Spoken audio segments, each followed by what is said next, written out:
Assalamualaikum warahmatullahi wabarakatuh. Saya Nopoli Lampauzi. Di sini saya akan menjelaskan sejarah Al-Quran. Pengertian dan sejarah Al-Quran. Kata Al-Quran menurut bahasa mempunyai arti bacaan atau yang dibaca. Al-Quran merupakan masdar yang diartikan arti isim ma'ful, yaitu makruh, yang berartikan yang dibaca. Al-Quran adalah kalam Allah SWT yang diturunkan kepada Rasul dan penutup para nabinya, Nabi Muhammad SAW. Diawali dengan surah Al-Fatihah dan diakhiri dengan surah An-Nas. Al-Quran adalah firman atau wahyu yang berasal dari Allah SWT. Nabi Muhammad SAW dengan perantara melalui malaikat Jibril sebagai pedoman serta petunjuk seluruh umat manusia. Semua masa, bangsa, dan lokasi. Al-Quran adalah kitab Allah SWT yang terakhir setelah kitab Taurat, Zabur, dan Injil yang diturunkan melalui para rasul. Al-Quran menurut istilah adalah firman Allah yang diturunkan oleh Allah dengan perantara malaikat Jibril ke dalam hati Rasulullah Muhammad bin Abdullah dengan lafal Arab dan makna yang pasti sebagai bukti bagi Rasulullah bahwasannya dia adalah utusan Allah SWT sebagai undang-undang sekaligus sebagai sarana pendekatan seorang hamba kepada Tuhannya sekaligus sebagai ibadah bila dibaca. Al-Quran disusun di antara dua lembar, diawali surat Al-Fatihah dan diakhiri surat An-Nas yang sampai kepada kita secara teratur atau tidak, terputus secara tulisan maupun lisan dari generasi ke generasi, terpelihara dari adanya perubahan dan pengertiannya yang dibenarkan dengan firman Allah SWT. Sejarah studi Islam di masa klasik. Studi Islam di masa klasik dimulai sejak tahun 650 hingga 1250 Masehi. Namun sebelumnya Nabi Muhammad SAW telah melakukan untuk membimbing para sahabat. Tema studi Islam pada masa itu seputar ajaran Islam yang diturunkan oleh Allah SWT kepada Nabi Muhammad SAW, terutama soal akidah dan ibadah. Secara umum, akidah masyarakat Arab pada waktu itu politeisme karena mengakui banyak Tuhan atau berhala. Namun Nabi Muhammad SAW mengajarkan mereka untuk berakidah tauhid, yakni meyakini menyatakan Allah SWT yang Maha Esa. Belakangan ilmu bidang ini disebut dengan ilmu tauhid, ilmu kalam, dan ilmu usuluddin. Dengan pergeseran akidah dan politeisme ke monoteisme, ini membuat orientasi ibadah juga berubah dari mengharap ridho banyak Tuhan kepada mengharap ridho dari Allah SWT semata, dilakukan secara oral maupun verbal, diekspresikan secara dikir, zahir, atau menampakkan dengan jelas maupun batin, atau menyembunyikan dalam hati. Berdasarkan sumber sejarah di timur dan di barat, Nabi Muhammad SAW di Mekah pada tahun 570 Masehi. Beliau terakhir dari klan Bani Hashim, yakni salah satu bagian dari suku Quraisy yang paling dominan di Mekah pada tahun 610 Masehi. Para sejarawan menandai para kenabian dan kerasulan Nabi Muhammad SAW ketika beliau menerima wahyu pertama secara keseluruhan. Studi Islam di bawah bimbingan Nabi Muhammad SAW berlangsung selama 23 tahun. Rinciannya selama 13 tahun dilakukan di Mekah, di mana Nabi Muhammad SAW mengalami tantangan berat dari penduduknya. Berbeda dengan di Mekah ketika tanggal 10 tahun di Madinah. Studi Islam perkembangan dan mendapat respon positif setelah Nabi Muhammad wafat. Studi Islam dilanjutkan oleh para sahabat seperti Abu Bakar As-Siddiq, Umar bin Khattab, Utsman bin Affan, dan Ali bin Abi Thalib.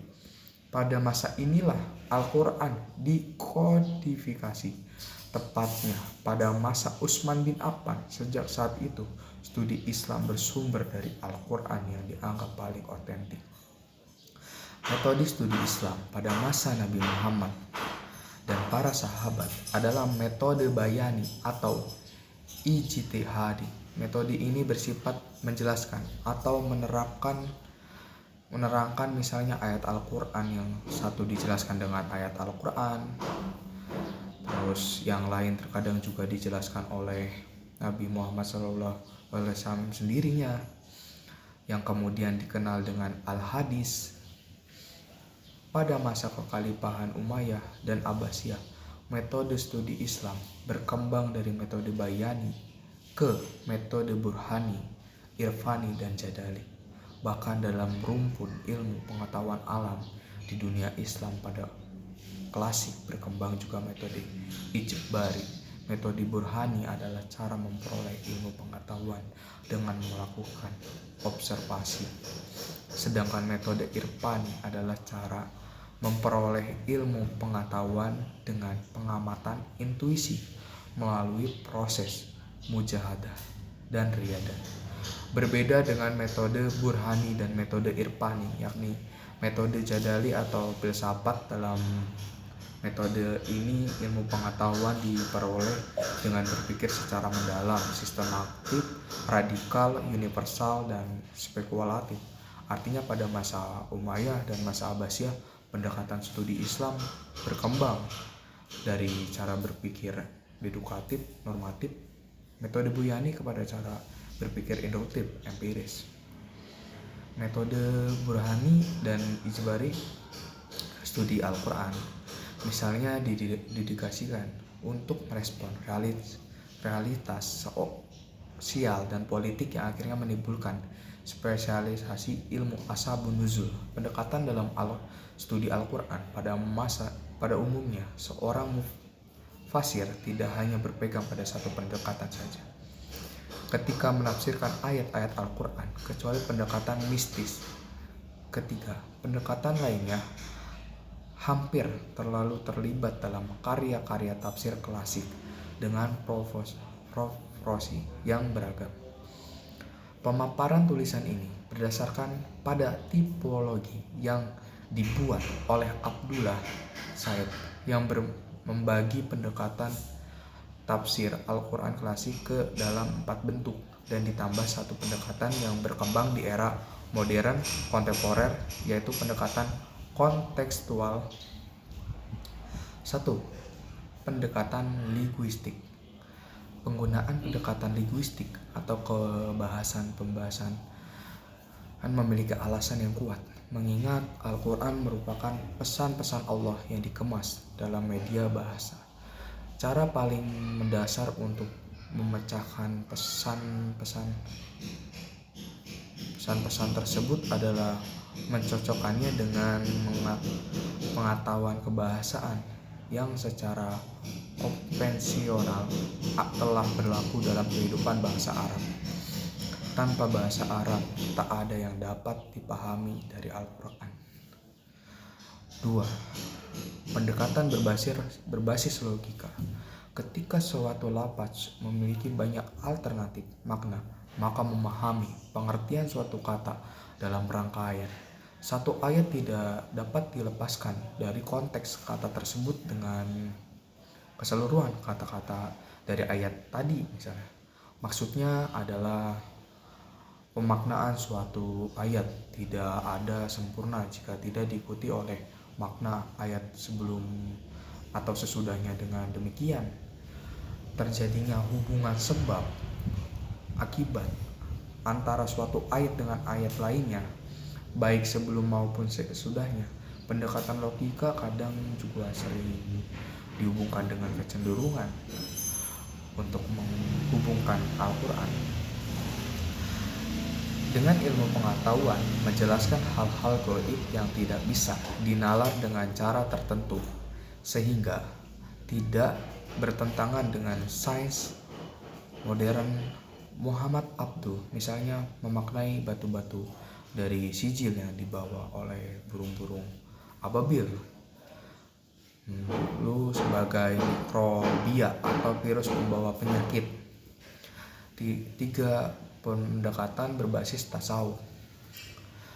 Seorang musafir yang mendekati Al-Quran secara mistis melihat ayat-ayat Al-Quran sebagai simbol atau isyarat, merujuk pada perkara yang melampaui makna kebahasaannya. Dengan kata lain, menurut para pengguna pendekatan ini, Al-Quran memiliki dua tingkat makna, yakni makna lahir dan makna batin.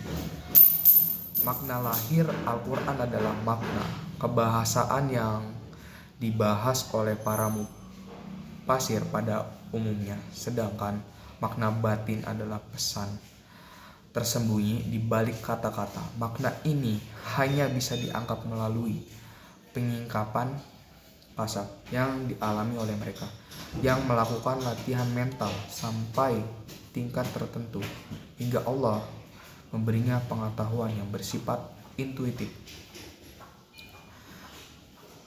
4. Pendekatan berbasis tradisi. Riwayah biasanya. Riwayah khususnya hadis Nabi SAW memiliki peranan penting dalam tafsir tradisional. Riwayat dari Rasulullah berperan dalam menjelaskan makna Al-Quran yang mutlak. Riwayat juga menjadi sumber informasi tentang kondisi spesifik yang melatar belakangi turunnya ayat Al-Quran, sebab al-nuzul yang penting dalam memahami lingkup masalah yang dicakup oleh satu ayat.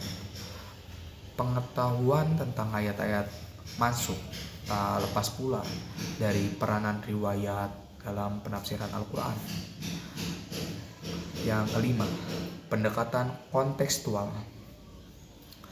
Pendekatan ini didasarkan pada pandangan bahwa lafaz Al-Quran diturunkan untuk menjawab persoalan spesifik yang dihadapi oleh Nabi Muhammad dan para sahabat di lingkungan mereka, dan pada waktu hidup mereka terdampak jarak waktu yang sangat jauh antara masa itu dengan hari ini. Pendekatan ini memandang bahwa petunjuk Al-Quran tidak